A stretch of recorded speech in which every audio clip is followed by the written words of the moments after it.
Statistics में chapter number 2 collection of data, ये topic start कर रहे हैं जी आप।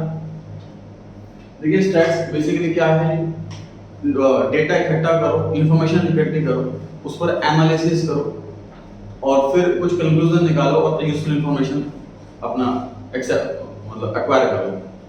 फॉर एग्जांपल इंश्योरेंस कंपनी है कि कोई प्रीमियम डिसाइड करना है, अब जैसे कोविड की बहुत सारी पॉलिसीज आई है जो कोविड स्पेशल है, मतलब वो पॉलिसी ले ली अगर हमने और कोविड हो जाता है तो कोविड का सारा खर्चा पॉलिसी वाले लेंगे अप टू लिमिट, जितने लिमिट उसमें हमें मिले जितना हम हिसाब से प्रीमियम बने, सिर्फ कोविड का ही रिस्क कवर करते हैं। तो वो प्रीमियम डिसाइड कैसे करते हैं सर, हमने क्या कहते हैं डेटा कलेक्ट करा, मतलब मार्केट में जाकर के हॉस्पिटल में जाकर के कितने पेशेंट्स आ रहे हैं, कितना खर्चा आ रहा है उसमें ऑन एन एवरेज पर पेशेंट का, मैक्सिमम कितना आता है, मिनिमम कितना आता है, कितने पेशेंट एडमिट हो रहे हैं, उसमें से कितने डेथ रेट है, कितने रिकवरी रेट है, कौन से एरिया में कितना है।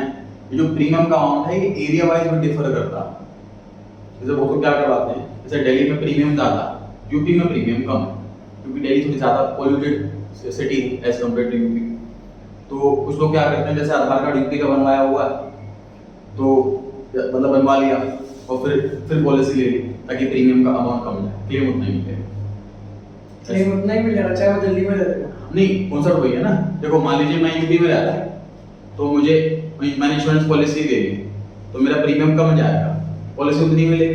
अभी थोड़ा ना कि मैं यूपी में ही एडमिट हूँ, एडमिट तो मैं कहीं भी हो सकता हूँ, पूरे वर्ल्ड में एडमिट तो कहीं भी हो सकता है। अगर मैं पॉलिसी जो अपने होम सिटी से मैं पॉलिसी लेता हूँ तो पूरे इंडिया में एप्लीकेबल होती है ना। कुछ पॉलिसीज तो फॉरेन में भी एप्लीकेबल होती है, भाई मैं मान लीजिए घूमने के लिए फॉरेन गया, वहाँ तबियत खराब हो गया, एडमिट हो गया तो क्लेम नहीं मिलेगा। तो डिपेंड करता है पॉलिसी में फॉरेन का क्लेम एप्लीकेबल है कि नहीं। या किसी और सिटी में घूमने के लिए गए या किसी काम से गए, ऑफिस के काम से गए तो वहाँ क्लेम मिल रहा है कि नहीं मिल रहा, ये पॉलिसी की टर्म्स कंडीशन है। इन जनरल कंट्री का तो पूरा मिलता ही मिलता है, पूरी कंट्री में आप कहीं भी एडमिट हो जाओ उसमें तो मिलेगा ही मिलेगा। तो ये कॉन्सेप्ट है। तो डेथ रेट वगैरह से तो डेटा कलेक्ट करना, चैप्टर में क्या सीखेंगे हम कि सर हम मार्केट के अंदर जा रहे हैं, मतलब सिटी के अंदर जा रहे हैं और डेटा कलेक्ट कर रहे हैं। अगर मुझे मान लो पेशेंट्स का जाना है तो मैं सारे हॉस्पिटल के अंदर जाऊंगा डेटा कलेक्ट करने के लिए, कितने पेशेंट एडमिट हो रहे हैं जी, क्या डेथ रेट है, क्या रिकवरी रेट है, कितना एक्सपेंस है, मिनिमम से minimum, on an average maximum, data collect करना, ये चैप्टर का नाम है। पढ़ते हैं एक बार फर्स्ट पेज से, नोट नहीं बुक को पढ़ लीजिए। जो पहला पैराग्राफ है इसमें तो बताया हुआ है कि डेटा स्टैटिस्टिक्स क्या होता है। स्टैटिस्टिक्स मींस, फर्स्ट टाइम पढ़ रहा हूं, स्टैटिस्टिक्स मींस डेटा और क्वांटिटेटिव इंफॉर्मेशन। क्वांटिटेटिव और दूसरा वर्ड कौन सा होता है, क्वालिटेटिव। क्वालिटेटिव मतलब चीज की क्वालिटी कितनी बढ़िया है, जैसे कि मान लीजिए एक सामान यहाँ रखा है, सामान यहाँ रखा है तो ये बेटर क्वालिटी का है, ये लो क्वालिटी का है। इस चीज को रिकॉर्ड नहीं करते हम स्टैट्स में, हम क्वांटिटी रिकॉर्ड करते हैं। ये 5 यूनिट है, ये 4 यूनिट है, इसको रिकॉर्ड करें। अकाउंट्स में भी ऐसे ही होता है, हम क्वालिटेटिव चीज रिकॉर्ड नहीं करते, क्वांटिटेटिव रिकॉर्ड करते हैं। तो quantitative information capable of some meaningful conclusions. The present chapter focus on the collection of data, source of data, कि हम डेटा ला कहां से रहे हैं, सोर्स क्या है। जैसे मान लीजिए मैं सर जॉब करता हूं तो मेरी सोर्स ऑफ इनकम क्या है, सैलरी। मैं प्रॉपर्टी डीलर हूं तो मेरी सोर्स ऑफ इनकम क्या है, जितनी मैंने प्रॉपर्टी खरीदी है उसको रेंट पर दे रहा हूं, वो सोर्स ऑफ इनकम है। जो मैं प्रॉपर्टी बिकवाता हूं उस पर कमीशन लेता हूं, वो सोर्स ऑफ इनकम है। समझ आ रही है बात। आप अगर मान लीजिए स्टडीज कर रहे हो घर पे तो आपकी सोर्स ऑफ स्टडी क्या है, सर ऑनलाइन क्लासेस हैं, ट्यूशंस हैं, बुक्स हैं, या आपकी सोर्स ऑफ स्टडी हो गया। ठीक है जी, सोर्स मतलब जहां से चीज जनरेट हो रही है, चाहे वो इनकम हो, चाहे वो इंफॉर्मेशन हो, चाहे वो स्टडी हो। And the methods of collecting data,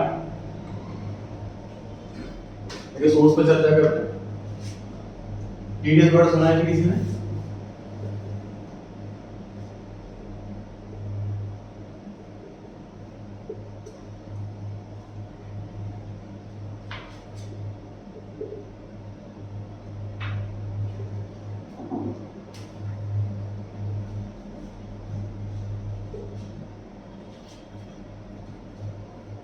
TDS text deductive source, ये सोर्स वर्ड आया तो मैं इससे पता नॉलेज के लिए डिस्कस कर रहा हूं। व्हाट इज TDS सुना सर? जैसे एक कंट्री के अंदर है बहुत सारे लोग, अब होना क्या चाहिए कि हर पर्सन को अपनी इनकम शो करनी चाहिए गवर्नमेंट को और उसको प्रॉपर तरीके से टैक्स देना चाहिए, लेकिन लोग नहीं देते। अब गवर्नमेंट इतने करोड़ों लोगों के पीछे कैसे भागे, सबको नोटिस देते फिर कैसे पॉसिबल है?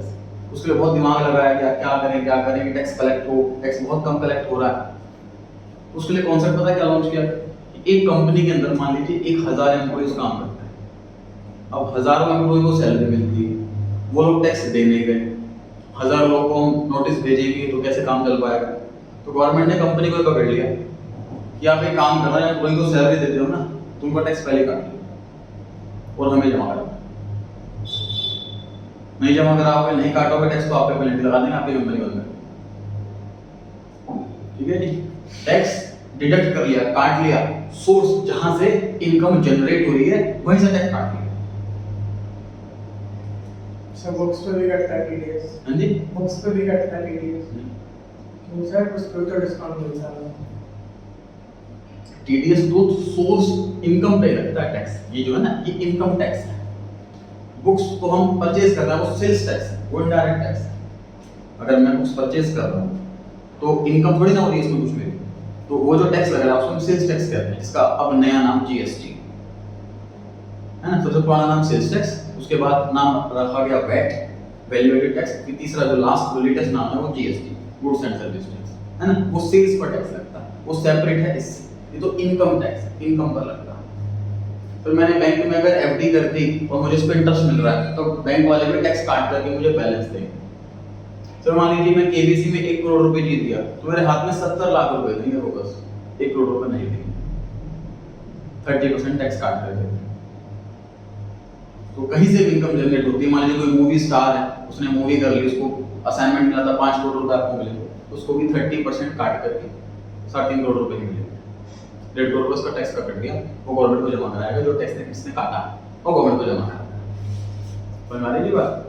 मतलब इन जनरल रेट 30 है, 10 लाख से अबव की इनकम पर 30% टैक्स रेट होता है। हर जगह रेट अलग है, कुछ कुछ जगह 10% का रखा हुआ है, जैसे बैंक एफडी में 10%। सैलरी में डिपेंड करता है आपकी सैलरी कितनी है। जैसे 5 लाख रुपए तक इनकम पर टैक्स नहीं है कुछ, तो 5 लाख रुपए तक की मेरी सैलरी तो टैक्स नहीं कटेगा। सर जी 5 महीने में हमारी 5 लाख सैलरी हो गई, 3 साल की रही है। सर मैं वैसे पूछ रहा हूँ, अगर छठे महीने में 1 लाख आया मेरा, तो उस 1 लाख में से कटेंगे कि 6 लाख में से कटेंगे? सैलरी की बात कर रहे हो? जैसे साल में 12 लाख है तो 12 लाख में से कटेंगे कि 7 लाख में से कटेंगे? सर मान लीजिए मेरी सैलरी 12 लाख रुपए साल की, 2 लाख रुपए महीना, ठीक है जी, और 12 लाख रुपए सपोज जो है 2,40,000 टैक्स बनता है सपोज, ठीक है जी। तो 2,40,000 साल का होगा, महीने का होगा 20,000। तो मुझे जो हर महीने सैलरी मिलेगी वो 1 लाख की जगह 80,000 मिलेगी, 20,000 रुपए कट के हर महीने। गवर्नमेंट की पॉलिसी इसमें बेसिकली यही थी, तो 1000 रुपए के पीछे ना भाग करके एक बंदे के पीछे भागे, तो इससे एफर्ट्स बच गए। दूसरा ये बच गया कि इंसान का क्या होता है कि नॉर्मली जैसे इनकम मिली तो लोग उसको खर्च कर देते हैं। अब उसके हाथ में तुम पैसा कम दोगे तो वो खर्च ही नहीं कर पाए, तो टैक्स बच जाएगा। जैसे गवर्नमेंट की पॉलिसी में क्या होता है, पीएफ का पैसा कटता है, प्रोविडेंट फंड का पैसा कटता है लगभग 12%। तो 1 लाख रुपए सैलरी है तो 12,000 रुपए तो वो काट लेंगे मेरे, और मैं जब मैं रिटायरमेंट लूंगा उस कंपनी से तब मुझे पैसे मिलेंगे। ये पॉलिसी क्यों बनाई हुई है? क्योंकि बेसिकली इंसान के हाथ में जितनी सैलरी आती है वो पूरा खर्च कर देता है। फिर जब उसकी जब एज हो जाती है रिटायरमेंट की, तो वो फिर डिपेंड रहता है अपने बच्चों पर। तो ऐसा बच्चों पर डिपेंड ना हो, हमने आज ही उसकी सैलरी काट ली 12%, जब वो रिटायरमेंट लेगा उसको सारे पैसे दे देंगे हम, कुछ इकट्ठे दे देंगे, कुछ पेंशन बना देंगे उसकी, ताकि वो बच्चों पर डिपेंड ना रहे। मतलब इसको कंपलसरी करते, मतलब समझ लो पहले एडवाइजेबल था कि ऐसा करना चाहिए लेकिन करते नहीं, उसको कंपलसरी कर दिया। सर पेंशन हटा दिए वैसे नहीं कुछ है सर, गवर्नमेंट में हटा दिए जैसे जिन्होंने पहले ज्वाइन करी थी 2002 से पहले। ये भी ना देखो, सेंट्रल गवर्नमेंट का अलग पॉलिसी होती है, स्टेट गवर्नमेंट की अलग पॉलिसी होती है। स्टेट गवर्नमेंट की जैसे ना, जैसे मान लीजिए मैं जॉब कर रहा हूँ डीडीएम, तो मेरे पे दिल्ली गवर्नमेंट के रूल चलेंगे, सेंट्रल गवर्नमेंट के नहीं चलेंगे। समझ बात? एमसीडी में कर रहा हूँ तो दिल्ली गवर्नमेंट के चलेंगे, सेंट्रल गवर्नमेंट के नहीं चलेंगे। तो स्टेट गवर्नमेंट में तो हर एक गवर्नमेंट को छूट दे रखी है। मान लीजिए मैं महाराष्ट्र गवर्नमेंट चला रहा हूँ, मुझे लगता है कि मैं पेंशन होनी चाहिए, मैं पेंशन कंटिन्यू कर रहा हूँ। मान लीजिए मैं यूपी की गवर्नमेंट चला रहा हूँ, मुझे लग रहा है पेंशन जरूरी नहीं, हटा दें, तो मैंने हटा दिया, है ना। तो हर स्टेट टू स्टेट जो है ये पॉलिसी डिफरेंट है, सारी स्टेट में सेम पॉलिसी नहीं है। मैं आपको ऐसा जनरल बता, कोई जहाँ नहीं है वहाँ ही खत्म, जहाँ है वहाँ पता होना चाहिए ना। दिल्ली में सेंट्रल में हटा दी हुई। सेंट्रल का मतलब क्या हुआ कि जो ऑर्गेनाइजेशन है सेंट्रल, जैसे कि सेंट्रल स्कूल होते हैं तो सेंट्रल गवर्नमेंट के अंदर आते हैं, ठीक, इनकम टैक्स डिपार्टमेंट है वो सेंट्रल गवर्नमेंट के अंदर आता है, तो वहाँ पे सेंट्रल गवर्नमेंट की पॉलिसी चलेगी, वो तो पूरी कंट्री के, हाँ पूरी कंट्री के अंदर सेम रूल चलेगा, सीबीएसई हो गया, सही है जी। चलिए पढ़ते हैं आगे। दो चीजें इसके अंदर, चैप्टर के अंदर, पहला सोर्स ऑफ डेटा, पैसा डेटा इंफॉर्मेशन ला कहां से रहे हैं, दूसरा methods of collecting data, data लाने के तरीके। Before that we must know why do we collect data. For a student of economics, the purpose of data collection is to understand the analysis and explain a socio-economic problem, जैसे कि unemployment की problem, जैसे कि गरीबी की problem. तो while analyzing the problem, we also try to understand the causes behind the problem. Problem है क्यों और उसके सॉल्यूशन क्या है। तो पूरा चैप्टर जो है वो सपोर्ट कर रहा है कि डेटा को, फैक्ट्स को, न्यूमेरिकल डेटा को, ठीक है। चलिए पहला स्टार्ट करेंगे, primary and secondary sources of collection of data.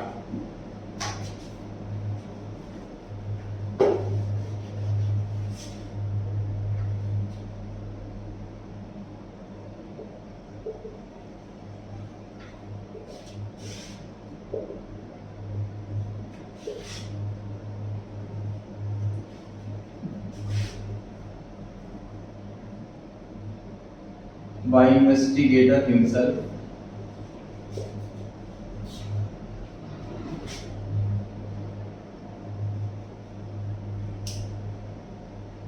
help of someone else। जैसे मान लीजिए आप क्लास के मॉनिटर हैं, टीचर ने आपको बोला कि सारे स्टूडेंट होमवर्क करके लाए हैं कि नहीं करके लाए हैं, आप चेक करो और मुझे बताओ, और आप खुद जाते हो सबका चेक करने के लिए होमवर्क, तो ये प्राइमरी सोर्स हो गया, जो पर्सन की ड्यूटी है वो खुद ही सारा डेटा कलेक्ट कर रहा है, this is primary source. Secondary source में खुद ना कर करके, मान लीजिए आपने क्या करा कि आपने जैसे 4 फ्रेंड्स का ग्रुप बना लिया कि भैया तू इस वाली रॉ के स्टूडेंट्स को चेक कर ले, दूसरे रॉ के स्टूडेंट को चेक कर ले, या लास्ट क्लास में जो होमवर्क करके लाया था उनकी लिस्ट चेक कर ली, उसी में से बता दिया। मतलब खुद ना इन्वेस्टिगेट करके किसी और तरीके से हमने डेटा प्राप्त करा, तो दैट इज सेकेंडरी सोर्स, ठीक है जी। ये चीज मतलब ऐसा नहीं कि सिर्फ थ्योरेटिकल पढ़ रहे हैं, अगर आप इकोनॉमिक्स लाइन के अंदर जाते हैं तो रियलिटी में काम पढ़ना है इसका। जैसे एग्जांपल इंश्योरेंस पॉलिसी का ही दिया कि पॉलिसी का अमाउंट डिसाइड करना है, तो उसके लिए आपको डेटा कलेक्ट करना पड़ेगा।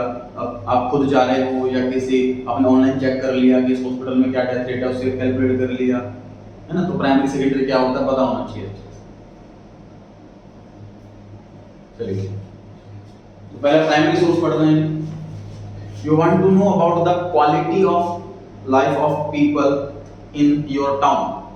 हमारे एरिया में जो लोग रह रहे हैं उनकी क्वालिटी ऑफ लाइफ कैसी है ये जानना चाह रहे हैं। मान लो you may like to ascertain the quality of life in terms of per capita expenditure. ये कैसे कैलकुलेट करते हैं सीखेंगे कि पर कैपिटा एक्सपेंडिचर कैसे कैलकुलेट करते हैं of different households in your town. You decide to collect the basic data yourself through statistical survey. सर्वे करके आप खुद ही डेटा कलेक्ट करके आओगे कितनी इनकम है कितने खर्चे। Of course with the help of investigators और field workers. इन्वेस्टिगेटर होंगे या फील्ड वर्कर, फील्ड में लड़के भेज देते हैं। जैसे कई बार पूछे जाते हैं कि आपके घर में कितने लोग हैं, आधार कार्ड बन रहा है या वोटर आईडी कार्ड अपडेट हो रहा है ना। While doing this exercise, you are relying on primary source of data. Thus, primary source of data implies collection of data from its source of origin. मतलब जिसकी इनकम है, जिसकी population है, उसी से डायरेक्ट डेटा कलेक्ट करना, origin से जहाँ से जनरेट होगा। It offers you first hand quantitative information. इस वाले को हम फर्स्ट हैंड भी कहते हैं।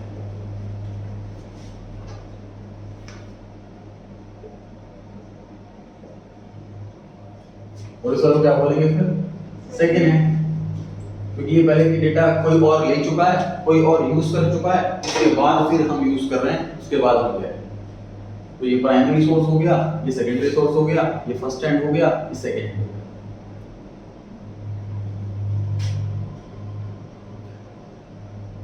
You or your team of investigators contacting the respondents, people offering basic information। Respondent वो हैं जो लोगों के अंदर हम घर के अंदर जाके पूछें डिटेल्स, जाके घर में कितने लोग हैं, क्या एज ग्रुप है, मेल है फीमेल कितने हैं, ये सब ले। तो रेस्पोंडेंट हो तो रिस्पोंड कर रहे हैं क्वेश्चंस का। And obtaining the desired quantitative information on पर कैपिटा एक्सपेंडिचर और डिफरेंट हाउसहोल्ड एरिया। एग्जांपल लिया हुआ है कि हम एक्सपेंडिचर जानना चाह रहे हैं, या हम पोस्टा पॉपुलेशन जानना चाह रहे हो, पोस्टा इनकम जानना चाह रहे हो, पोस्टा एजुकेशन जानना चाह रहे हो, कितने पढ़े लिखे हैं, कितने पढ़े लिखे नहीं, ये जानना चाह रहे हो। जो इन्फॉर्मेशन चाहिए हम घर जाकर के ले रहे हैं। अब खुद एक पर्सन तो खैर पूरी सिटी में चक्कर नहीं लगा सकता, तो अपने अंदर फील्ड वर्कर रखेगा। सो लोग आते हैं 4-5 साल हाँ।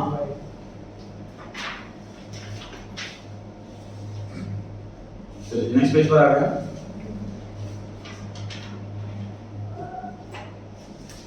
सबसे ऊपर समरी सी लिखी हुई है प्राइमरी सोर्स की, सबसे ऊपर पढ़ते हैं।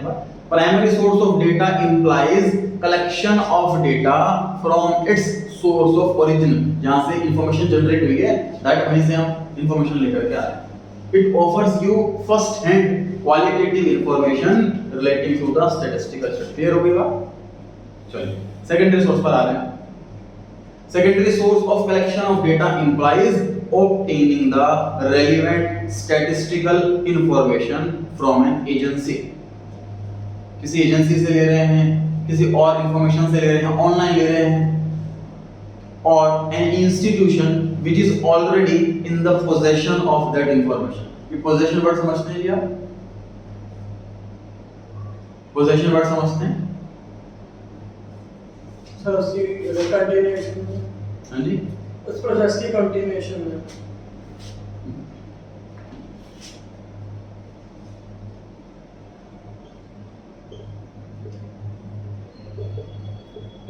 लॉ में पढ़ेंगे आप सेल्स ऑफ गुड्स एक्ट, कि कोई पर्सन किसी को सेल करता है, उसने पैसे नहीं दिए, सामान खराब निकल गया, रास्ते में खो गया, एडवांस पैसा आ गया था, जल गया, मतलब हजार चीजें, हजार सिचुएशंस, उसमें किसके पास क्या अधिकार होते हैं वगैरह वगैरह। तो पोजेशन वर्ड इसमें बहुत यूज हो रहा है। पोजेशन वर्ड का मतलब क्या है? फिजिकली उस आइटम का हमारे पास होना। जैसे ये पेन है, इसकी पोजेशन मेरे पास है, मैंने इनको दे दिया, इसकी पोजीशन इनके पास हो गई। ओनरशिप नहीं, पोजेशन। जिम्मेदारी, मतलब फिजिकली इसका होना अपने पास, जिम्मेदारी नहीं, फिजिकली इसका होना।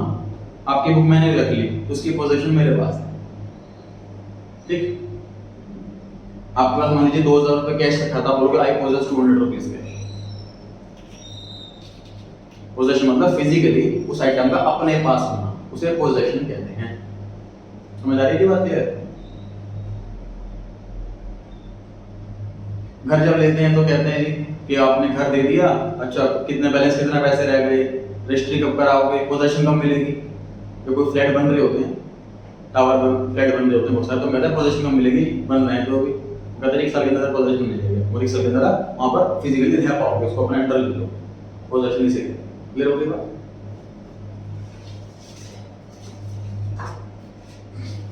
तो इस पर पहली 3 लाइनें जो हमने पढ़ ली, इसका कंक्लूजन क्या निकला, क्या नहीं निकला, इसका ये बताओ।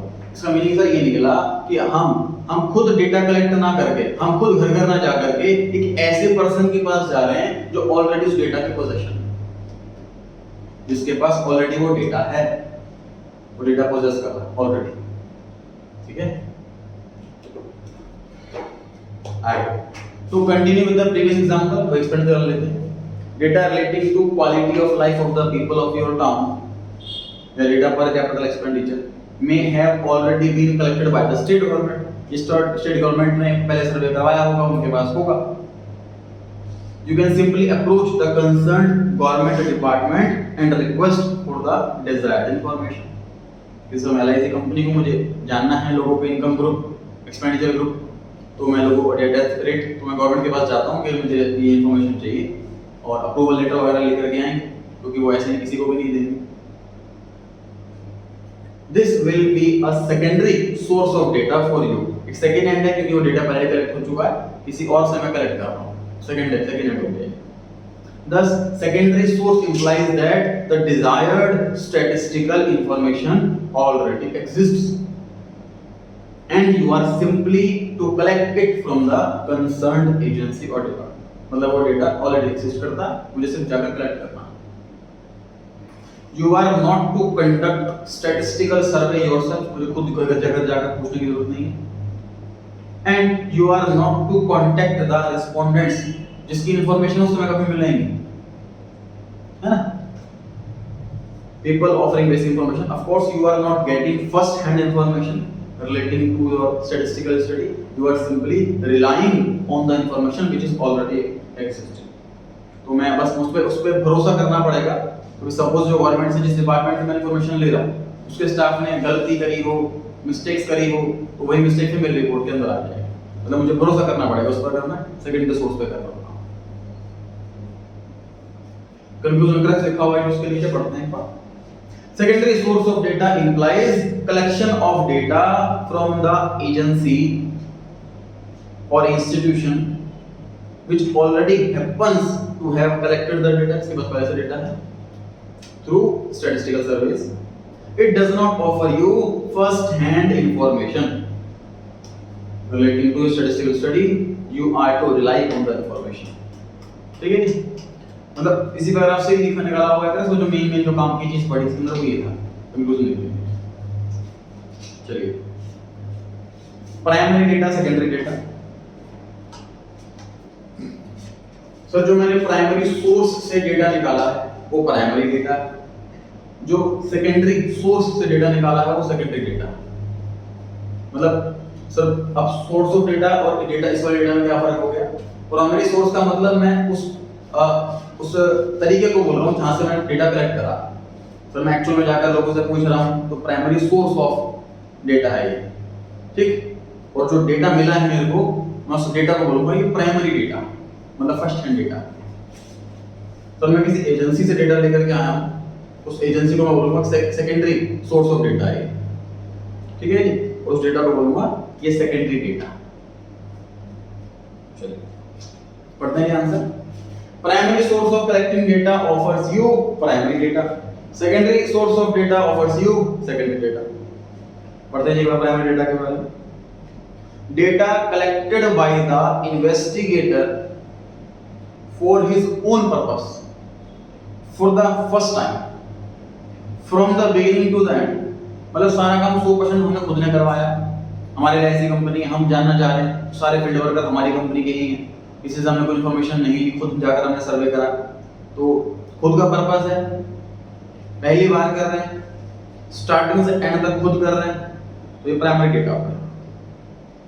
These are collected from the source of origin. मतलब जहां से जनरेट हो, जहां से मतलब जिस घर की जानकारी उसी घर से लेकर जा रहे हैं, origin. In the words of Wessel, ये राइटर का नाम, ऑथर का नाम, data originally collected in the process of investigation are known as primary. Same वही बात लिखी है. Primary data are original. क्योंकि किसी कोई मीडियोकर, जब मीडियोकर आता है ना बीच में, तब थोड़े चेंजेस आने शुरू होते हैं.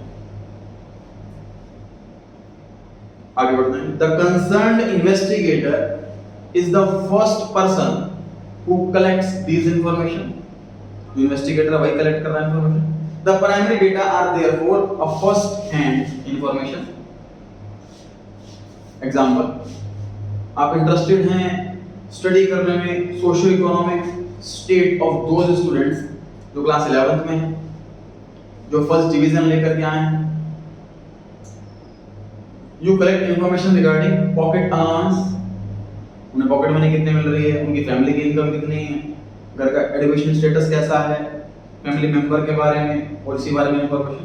तो all this information would be termed as primary information या primary data. Since you happen to be the first person to collect this information from the source of its origin. Data उन्हीं student से पूछ रहे हैं सारी बातें और हमें डेटा मिल गया स्टूडेंट से पूछ करके, तो ये प्राइमरी डेटा हो. क्लियर है जी बात? पढ़ते हैं आगे. सेकेंडरी डेटा, सेकेंड इंफॉर्मेशन, किसी और से इंफॉर्मेशन ले रहे हैं. मान लीजिए मैं स्टूडेंट से ना पूछ करके टीचर से या स्कूल प्रिंसिपल से पूछ लिया सारे स्टूडेंट्स के बारे में. Secondary data are those which are already in existence, मतलब वो डेटा ऑलरेडी किसी और ने लिया हुआ है, and which have been collected for some other purpose, किसी और काम के लिए लिया होगा पहले। Then answering of the question in hand, मतलब सीधे सीधे हैंड में सेम कोई क्वेश्चन ना पूछ रहे डायरेक्ट पर्सन से, किसी और सोर्स से ले रहे हैं इंफॉर्मेशन। फिर ऑथर ने लिखा हुआ data collected by other persons are called secondary data. Investigator खुद कलेक्ट कर रहा है तो प्राइमरी डेटा, किसी और पर्सन से ले रहा है तो secondary data. These data are therefore called second hand data, discuss कर चुके हैं। Obviously since these data have already been collected by somebody else, these are available in the form of published or unpublished reports। जो data जैसे government ने collect करा है तो publish करते ही हैं कि हमारे यहाँ ये रेट है इस चीज का, ये डिविजन रेट है वगैरह वगैरह, या हो तक कोई कॉन्फिडेंशियल इंफॉर्मेशन पब्लिश नहीं करते। For example data relating to Indian railways which are annually published by railway board would be secondary data for any researcher. Research कर रहे हैं किसी चीज पर तो हमने पब्लिश्ड रिपोर्ट जो है नेट से उठा ली तो वो सेकेंडरी सोर्स ऑफ डेटा हुआ, प्राइमरी नहीं। चलिए अब डिफरेंस की बात कर रहे हैं। प्राइमरी और सेकेंडरी में क्या क्या डिफरेंसेस हैं? पहला डिफरेंस है सर ओरिजिनलिटी। कौन सा ओरिजिनल है? प्राइमरी ओरिजिनल है सर। तो प्राइमरी डेटा आर ओरिजिनल क्योंकि कलेक्ट करा है डायरेक्ट इन्वेस्टिगेटर ने, इससे डायरेक्ट ओरिजिन से, जिसके बारे में जानना चाह रहा हूं उसी से। सेकेंडरी डेटा जो है वो ऑलरेडी एग्जिस्ट करता है, वो ओरिजिनल नहीं है, इसलिए। क्लियर हो गई ये बात? दूसरा objective. Primary data specific objective के लिए होता है। These data therefore do not need any adjustment for the concerned study. On the other hand, secondary data have already been collected for some other purpose, therefore need to be adjusted. मतलब for example मैं income जानना चाह रहा हूं कि किसकी कितनी है, तो वो इजीली अवेलेबल नहीं है। फॉर एग्जांपल मैं मेल फीमेल जानना चाह रहा हूं, तो गवर्नमेंट के पास डेटा है उसका कि कितने कितने पर्संस हैं, तो मैं उसमें से एस्टिमेट करूंगा कि अच्छा इतने मेल हो इतने फीमेल हो, मतलब मुझे डायरेक्ट वो नहीं मिलेगा। मुझे जो इन्फॉर्मेशन मिल रही है रिलेटेड से, उससे मैं इन्फॉर्मेशन निकालूंगा अपने काम, तो अपने अकॉर्डिंग एडजस्टमेंट कर सकता हूं, प्रोपोर्शनेट कर सकता हूं चीजों को। तो सेकेंडरी वाले में एडजस्टमेंट की रिक्वायरमेंट है, प्राइमरी वाले में एडजस्टमेंट की रिक्वायरमेंट नहीं। थर्ड पॉइंट है difference in cost of collection. पता है कौन से में ज्यादा कॉस्ट बैठेगी? प्राइमरी के सेकेंडरी। प्राइमरी ज्यादा महंगी बैठेगी, खुद से आगे सर्वे कर रहे हैं। Primary data are costlier in terms of पैसा भी लगेगा, टाइम भी लगेगा, एफर्ट्स भी लगेगा। This is because primary data collected for the first time from their source of origin. Second data तो सिंपली हमें कलेक्ट करना है। पब्लिश रिपोर्ट तो जाने की जरूरत भी नहीं, कहीं से नेट से उठा लिया। अनपब्लिश्ड तो डिपार्टमेंट में जाना पड़ेगा, वहां से इंफॉर्मेशन निकालनी पड़ेगी। तो पब्लिश्ड हो या अनपब्लिश्ड हो, दोनों ही सस्ते पड़ेंगे। Accordingly these are the much less expensive, तो ये सस्ते पड़ेंगे। आगे बढ़ते हैं। Of course, it may be noted that there are no fundamental differences between primary and secondary. Information दोनों में ही वही मिल रही है। Data are data, whether primary or secondary. जैसे बुक आप फर्स्ट हैंड लो, न्यू लो या सेकंड हैंड लो, तो बुक्स चीजें वही लिखी हुई हैं उसके अंदर। These are classified as primary or secondary just on the basis of their collection. Direct खरीदा है या इनडायरेक्ट लिया है किसी से। Thus, a particular set of data, when collected by the investigator for a specific purpose from the source of origin, would be primary. मतलब ये 6-7 बार पढ़ रहे हैं, क्लियर हो गई अब तक तो, है ना? इन्वेस्टिगेटर ले रहा है और स्पेसिफिक पर्पस के लिए ले रहा है और ओरिजिन से ले रहा है, primary data. And the same set of data when used by some other investigator, उसके खुद के पर्पस के लिए, वो सेकेंडरी डेटा होता है। आगे उत्तर का डिफरेंस है जी, the distinction between primary and secondary is one of the degree. Data which are primary in the hand of one party may be secondary in the hand of other party. और क्या कह रहा है? जो agency ने data ले रखा था, मतलब तो वो प्राइमरी है वही डेटा, वही डेटा उसके लिए प्राइमरी, वही डेटा सामने वाले के सेकेंडरी हो गए। पढ़ें जी आगे, नेक्स्ट पेज पर आगे। आगे लिखता है कि how basic data is collected, how basic data is collected. तो कैसे कलेक्ट करते हैं जी हम डेटा, कुछ स्टैटिस्टिकल मेथड बता रखे हैं, कुछ मोड्स, कुछ तरीके बता रखे हैं डेटा कलेक्शन के, हम डिस्कस करेंगे।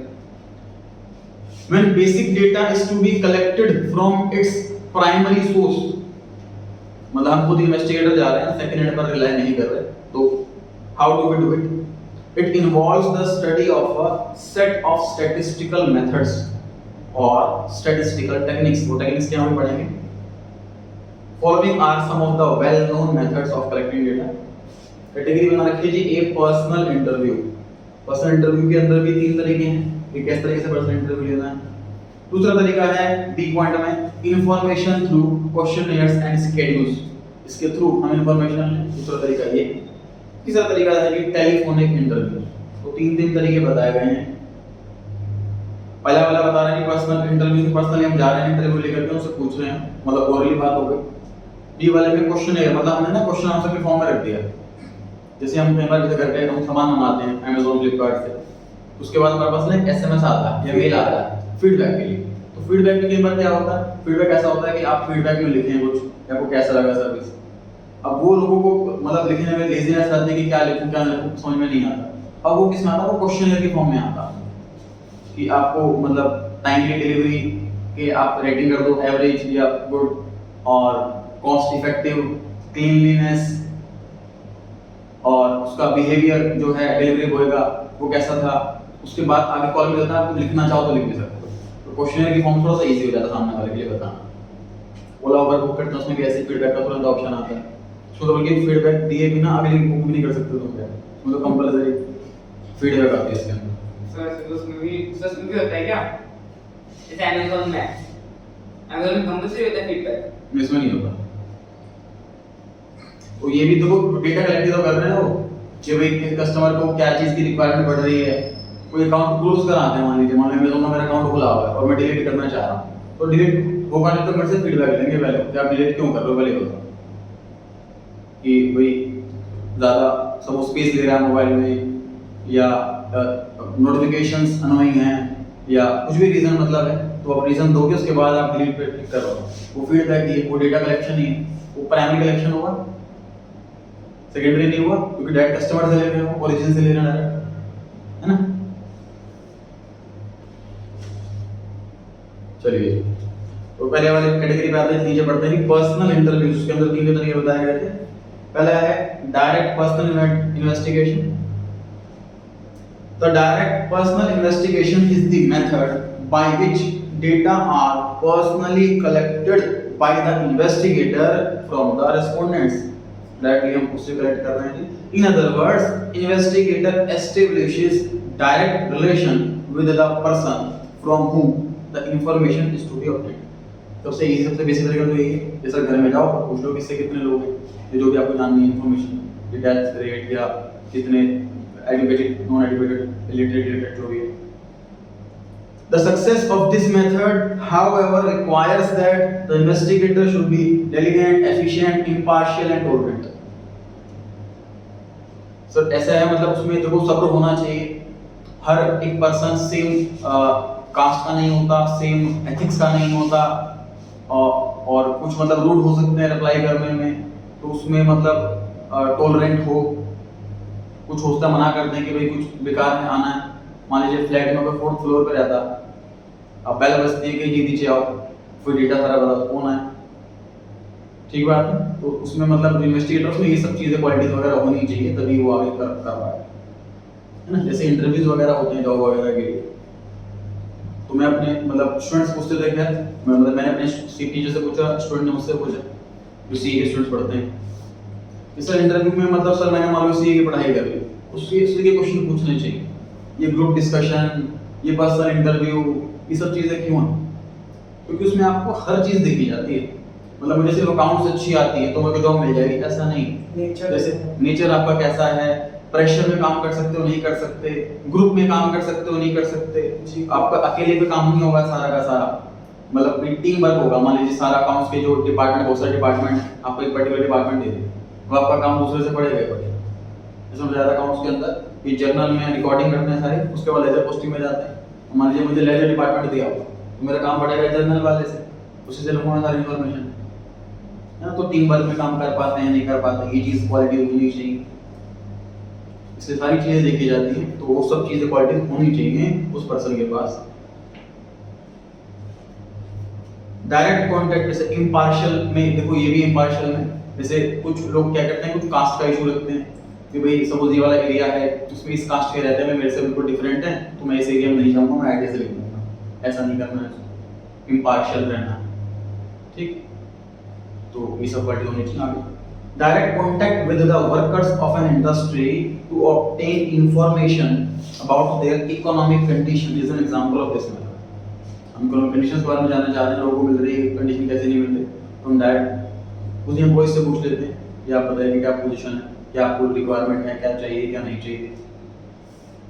मैं भी फीडबैक फॉर्म फिल करवाता हूँ at the end of the year सारे स्टूडेंट्स, लेकिन हालांकि होते हैं सारे स्टूडेंट्स फीडबैक में क्या क्या लिखते हैं कि सर पेंट का कलर पिंक कलर का था, टेस्ट मत लो। सर ज़्यादातर ये भी होता है जैसे कोई कंपनी में कोई सर्वे करने आता है तो डायरेक्ट बॉस से ना पूछ के उनके एम्प्लॉय से पूछते हैं। हाँ तो यही इसमें यही बताया गया ना, क्योंकि वो जो बॉस बताएगा वो तो मैनिपुलेटेड आंसर देगा, है ना। उसमें मैनिपुलेशन कर देगा, हाँ जी बहुत बढ़िया कंडीशन है, मैं सेफ्टी मेजर्स भी रखे हुए हैं, सब कुछ रखे हुए हैं। अब जैसे कई बार न्यूज़ में आता है कि मेट्रो के साइड पे काम चल रहा है और वर्कर गिर कर उसकी डेथ हो जाती है, तो फिर उसमें मतलब जो अथॉरिटीज होती हैं उनका क्वेश्चन पूछा जाता है कि आप सेफ्टी मेजर्स रखे थे कि नहीं रखे। तो बस तभी पहले जब वो प्रूव करते हैं कि हमने वर्कर सारे सेफ्टी मेजर रखे हुए थे, सब कुछ रखा हुआ था, सब उस वर्कर ने ही नहीं पहना, तो जब वो ऊपर से गिरा सपोज उसने हेलमेट या कार्ड जो भी ग्लव्स वगैरह उसने नहीं पहन रखे, क्योंकि हमने प्रोवाइड करा रखे हैं सभी को, तो उसकी मिस्टेक हमारी मिस्टेक नहीं, तो ऐसा प्रूव करेंगे तो बच्चे हैं। तो उसे दैट हमें एम्प्लॉय से पूछना चाहिए। सूटेबिलिटी, तो सर ये पर्सनल इन्वेस्टिगेशन वाला कब सूटेबल है, कब बढ़िया रहेगा, सूटेबिलिटी पढ़ रहे हैं। बेसिकली वही ना कि हमको जब काम दिया जाएगा प्रैक्टिकल मतलब जॉब में, तो हमें इतने सारे मेथड है, तो हमारे माइंड में ये फिट होनी चाहिए बात कि कौन सा मेथड से हमें चूज करना है। कोई आपको कोई जॉब मिली हुई है, आप किसी कंपनी में हो और आपको ऐसी इंफॉर्मेशन लेकर के आनी है किसी के एरिया में, तो आप कौन से तरीके से लेकर के आओगे, तो ये डिपेंड करता है कि कौन सा आपको सूट करता है। इसलिए हमें हर एक मेथड की सूटेबिलिटी पता होनी चाहिए। तो पहले पढ़ते हैं सूटेबिलिटी, कब सूटेबल है, कब सबसे बेस्ट है। पहला, the field of the investigation is limited and not very large. मान लीजिए पूरे दिल्ली का आपको सर्वे दे दिया, सर बहुत बड़ा एरिया है तो नहीं हो पाएगा, तो शायद पब्लिश्ड से ले लोगे, आप किसी और तरीके से रखो। और बहुत छोटा एरिया दिया गया अगर आपको, तो आप ले सकते हो, ठीक।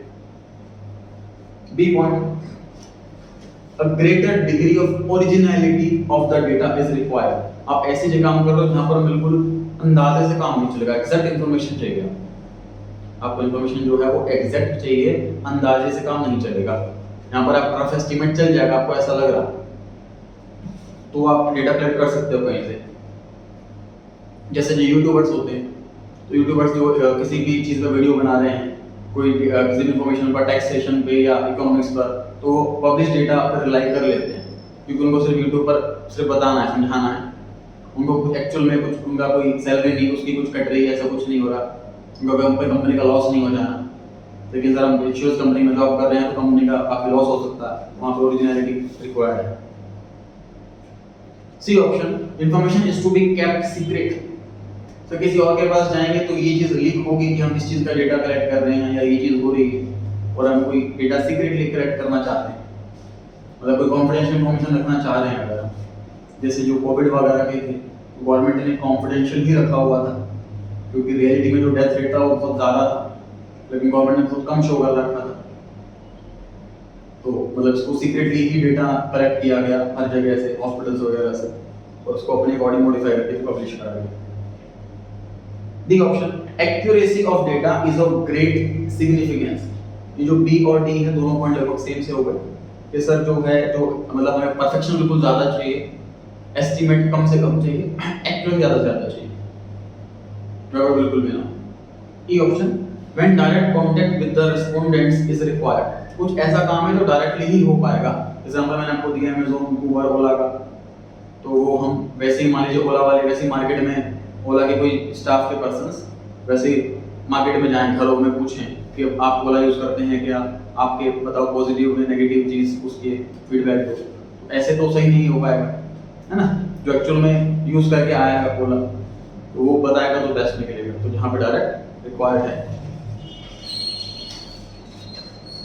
तो ये तो बात हुई सूटेबिलिटी की कि हमें अगर ये 5 चीज़ें हैं तो हम ये वाला मेथड यूज़ करेंगे, और अगर हमारी रिक्वायरमेंट इन 5 चीज़ों की नहीं है तो हम किसी और मेथड की तरफ मूव कर सकते हैं, है ना।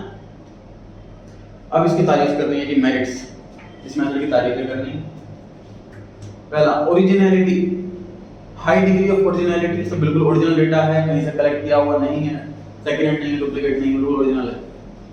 बी ऑप्शन एक्यूरेसी, डेटा में चांसेस बिल्कुल ना के बराबर है, गलत होने क्योंकि खुद कलेक्ट करा है। रिलायबिलिटी, तो जो ओरिजिनली लिया जाता है उस पर हम भरोसा कर सकते हैं, जिस पे हमने खुद कलेक्ट करा है डेटा उस पर हम भरोसा कर सकते हैं, रिलाई कर सकते हैं।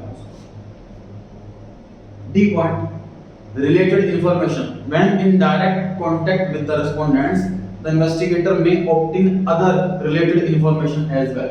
जैसे अगर इन्वेस्टिगेटर घर घर में जा रहा है ये पूछने के लिए कि कौन कौन लोग हैं और किस किस एज के हैं, तो उससे वो और इन्फॉर्मेशन निकाल सकता है। जैसे फॉर एग्जांपल मेल और फीमेल की सेक्स रेशियो है वो कैलकुलेट कर लिया अलग से, लिटरेसी रेट अलग से कैलकुलेट कर लिया, मतलब हम डेटा एक लेकर के आए उससे बाकी की इन्फॉर्मेशन भी निकाल सकते हैं। ये मतलब E point, uniformity. There is a fair degree of uniformity in the data collected by the investigator from the respondents. It facilitates comparison. Uniformity क्या है जी? अकाउंट्स में वर्ड आता है uniformity. अकाउंटिंग प्रिंसिपल्स जो अकाउंटिंग स्टैंडर्ड्स होते हैं उनका one of the purpose होता है यूनिफॉर्मिटी। यूनिफॉर्म, यूनि मतलब सेम फॉर्म हो सभी की। एग्जांपल लेते हैं अकाउंट्स में भी, जैसे स्कूल में यूनिफॉर्म होती है उसका पर्पस ये है कि हर बच्चा बराबर लगे। स्कूल में यूनिफॉर्म के कॉन्सेप्ट से हमें ये सिखाया जा रहा है कि कोई कास्ट से अलग नहीं हो जाता हमसे, कोई रिच और पुअर से अलग नहीं हो जाता हमसे, हर बच्चा बराबर है, हर इंसान बराबर है, ये सिखाया जाता है। तो इसलिए स्कूल में भी देखो नहीं डिफरेंशिएट करते हैं फ्रेंड्स, हमें पता ही नहीं होता कि कौन सा किस कास्ट का। लेकिन जब बड़े हो जाते हैं तो इस चीज़ के डिफरेंस आ जाते हैं कि ये उस कास्ट का है या अलग एज ग्रुप का है, हम उससे अलग रहना वगैरह वगैरह। तो यूनिफॉर्मिटी का मतलब ये है कि सबका सेम फॉर्म, सब सेम दिखे। अकाउंट्स में क्या है यूनिफॉर्मिटी, सबके अकाउंट्स सब सेम दिखे। एक आम इन्वेस्टर जब पैसा लगा रहा हो और अलग अलग कंपनी के अकाउंट्स कंपेयर कर रहा हो तो वो अकाउंट्स एक ही टाइप से, मतलब सिर्फ डिजिट्स का फर्क हो, इस कंपनी की टर्नओवर 100 करोड़ है, इस कंपनी की 120 करोड़ है, मतलब डिजिट्स का फर्क हो, बाकी फॉर्म बिल्कुल सेम हो। तो मान लीजिए 15 नंबर पे सेल्स लिखा है तो उसमें 15 नंबर पे सेल्स लिखा है, इसमें 18 नंबर पे लायबिलिटी है तो उसमें भी 18 नंबर पे लायबिलिटी, फॉर्म बिल्कुल सेम हो। ये कॉन्सेप्ट है अकाउंट्स का। ये वहाँ पर बात ये की जा रही है कि सर हमने हर एक एरिया का कलेक्ट करा है डेटा खुद जा करके, तो यूनिफॉर्म सबका फॉर्म सेम सा है ना। कुछ किसी और पब्लिक डेटा ले लिया, कभी कहीं और से ले लिया तो उसका फिर फॉर्म सेम ही रहेगा ना, गूगल पर्पस के लिए होगी। सर कितनी टर्म्स होती है ऐसे अकाउंट्स में? अनलिमिटेड, बहुत टर्म्स है। देखो ना जैसे आगे अगर बढ़ते हैं ना नए टर्म सीखते जाएंगे, जैसे मतलब मैंने कम से कम 50-100 टर्म तो सी फाइनल में जाके सीख इंटर में पढ़ी नहीं थी कभी। ह्यूमन रिसोर्स अकाउंटिंग ये हमने पढ़ा है, ह्यूमन रिसोर्स को रिकॉर्ड नहीं कर सकते हैं, मैंने बाबा को रिकॉर्ड नहीं कर सकते अकाउंट्स में क्योंकि वो क्वालिटेटिव का क्वांटिटेटिव नहीं, लेकिन इस पर रिसर्च चल रही है। ह्यूमन रिसोर्स अकाउंटिंग नाम से एक चैप्टर है सी फाइनल, रिसर्च चल रही है, जब पूरी हो जाएगी तो ह्यूमन रिसोर्स को भी रिकॉर्ड किया जाएगा। इन्फ्लेशन अकाउंटिंग हमने अकाउंट्स में पढ़ा है चैप्टर 1 में कि इन्फ्लेशन को रिकॉर्ड नहीं कर सकते। प्राइस लेवल चेंजेस, इन्फ्लेशन मतलब महंगाई, डिफ्लेशन उसका उल्टा होता है, रेट कर रहे हैं। तो मान लीजिए महंगाई 10%, इन्फ्लेशन 10% है, मतलब ऑन एन एवरेज हर चीज 10% महंगी होगी, इन्फ्लेशन का मतलब ये हो गया। तो ये इसको अकाउंट्स में रिकॉर्ड नहीं कर सकते, ये अभी भी लिमिटेशन है अकाउंट्स। इस पे भी काम चल रहा है, इन्फ्लेशन अकाउंटिंग नाम से एक चैप्टर है जो अकाउंट जैसे कि ट्रेड डिस्काउंट को मीट करेंगे वो नहीं वो कमी थोड़ी ना है, वो तो हमने पॉलिसी बना रखी है कि नेट अमाउंट से एंट्री की जाएगी। लिमिटेशन मतलब क्या होगा कि कोई चीज रिकॉर्ड करनी चाहिए लेकिन रिकॉर्ड कर नहीं पा रहे, तो फिर क्या कराता हूं। फॉर एग्जांपल इन्फ्लेशन 20% है इस साल, मतलब हर चीज जो 100 रुपए की थी वो 120 की हो गई, 20% हर चीज महंगी हुई है। अब मेरी सेल्स लास्ट ईयर मेरी सेल 10 लाख की थी और इस साल के 11 लाख की होगी। तो नॉन इन्वेस्टर जो देखेगा वो ये देखेगा 10% की सेल बढ़ रही है, ये कंपनी तो ग्रो कर रही है, बढ़िया कंपनी, लेकिन डाउन जा रही है कंपनी। जब हर चीज 20% महंगी हुई है और मेरी सेल मान लो 12 हो जाती है तो भी कुछ ग्रोथ नहीं करी मैंने। जब हर चीज 20% महंगी हो रही है, मेरे खर्चे 20%, एम्प्लॉय की सैलरी 20% एक्स्ट्रा जा रही है, रॉ मटेरियल 20% महंगा आ रहा है, तो हर चीज 20% महंगी हो रही है, तो सेल्स भी अगर 20% ही बढ़ रही है तो मैं कांस्टेंट चल रहा हूँ, मैंने कुछ एक्स्ट्रा ग्रोथ नहीं करी। 12 की 13 होगी तो ग्रोथ करी, ठीक। लेकिन मान लीजिए मेरी सेल स्ट्रेंथ जो है वो 11 है, तो देखने में तो ग्रोथ दिख रही है लेकिन रियलिटी में तो ग्रोथ है नहीं, है ना, लॉस है बल्कि। लेकिन इस चीज को हम रिकॉर्ड कर नहीं पाते, अपने अकाउंट्स के अंदर इन्फ्लेशन को डाल नहीं पाते। इन्फ्लेशन को एडजस्ट करने के बाद फिर ये हमारी ग्रोथ वगैरह दिखाए, इसके भी तक कुछ तरीका निकला नहीं, इस पर रिसर्च वगैरह चल रही है, तो ये भी टर्म है।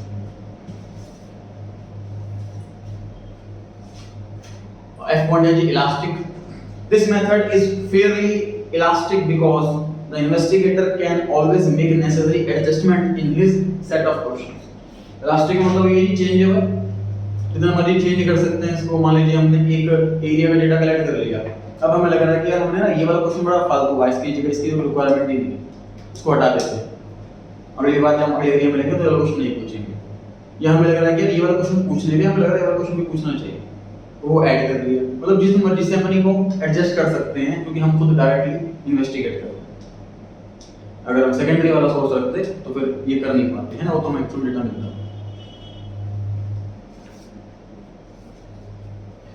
डिमेरिट जो बुराइयां करनी है इसमें हमें पर्सनल इन्वेस्टिगेशन की बुराइयां करनी, कमियां निकालनी। सबसे पहला कमी difficult to cover wide area. Sir बहुत बड़ा एरिया अगर हमें मिल गया है कलेक्ट करने के लिए इंफॉर्मेशन तो बड़ी दिक्कत हो जाएगी। Direct personal investigation becomes very difficult when the area of the study is very wide. ज़्यादा बड़ा एरिया है तो सब बड़ी मुश्किल हो जाती है, पॉसिबल नहीं। पर्सनल बायसनेस बढ़ती भेदभाव। जैसे एग्जांपल देता मैंने आपको, कि सर जिसको हमने भेजा वो सपोज कहता है कि भाई कि सपोज यहाँ पर पुअर एरिया के लोग रहते हैं, जो कि झोपड़ी यहाँ पर एग्जांपल, मैं यहाँ पर नहीं जाऊँगा सर्वे करने के लिए, वो अंदाजे से लिख दिया उसने, ठीक। ये डिफरेंट कास्ट का एक एरिया है, वहाँ पर रहते हैं सपोज, वहाँ पर मुझे नहीं जाना, तो ऐसे बायसनेस भेदभाव हो सकता है। This method is highly prone to personal bias of the investigator. As a result, the data may lose their credibility. मतलब उसकी जो क्रेडिबिलिटी, जो उसको मतलब बेनिफिट मिलना चाहिए, उसको जो उसको तवज्जो मिलनी चाहिए थी वो नहीं मिल पाएगी, क्योंकि ये भेदभाव हो सकता है। See what costly. This method is very expensive in terms of time, money, effort, की हमने पहले पढ़ी थी। पैसा तो लगेगा, टाइम भी और एफर्ट्स भी। Limited coverage. In this method, area of investigation is generally small. The results are therefore less representative. This may lead to wrong conclusion. मतलब सर पूरी दिल्ली का अगर हमें कुछ कंक्लूजन निकालना है, पूरी दिल्ली का सर्वे करना बड़ा मुश्किल है, तो ये कर सकते हैं लोग के भी कुछ एरिया का सर्वे करके हम उससे आइडिया लगा दिया, तो सही इन्फॉर्मेशन नहीं आ पाएगी, इतना एक्यूरेट नहीं आ पाएगी, क्योंकि हमने कुछ एरिया ही देख लिए, पूरा कंप्लीट कवर नहीं करा, सारे एरिया कवर नहीं करा, ठीक है जी। क्योंकि स्मॉल एरिया के लिए एप्लीकेबल है। एक मान लीजिए एक स्कूल का हम सर्वे कर रहे हैं तो उसके सारे स्टूडेंट्स का ये तो पॉसिबल है, पूरी दिल्ली के सारे स्कूल का तो पॉसिबल नहीं हो पाएगा ऐसे। तो ये हमने फायदे देख लिए, नुकसान देख लिए, सूटेबिलिटी देख लिए। प्रैक्टिकल लाइफ में जब हमें करना हो, इंफॉर्मेशन लेनी हो, तो डेटा के तो हम ये चेक कर लेंगे कि इस वाले मेथड में मेरिट डिमेरिट्स हमको सूटेबल कर रहा है या सूट नहीं कर रहा, उस अकॉर्डिंग चूज करेंगे, वरना अगले मेथड पर आ जाएंगे। क्लियर हो गई जी बात? जितना कराया कि हमारा क्लियर करके आएंगे आप लोग, आज के लिए इतना ही।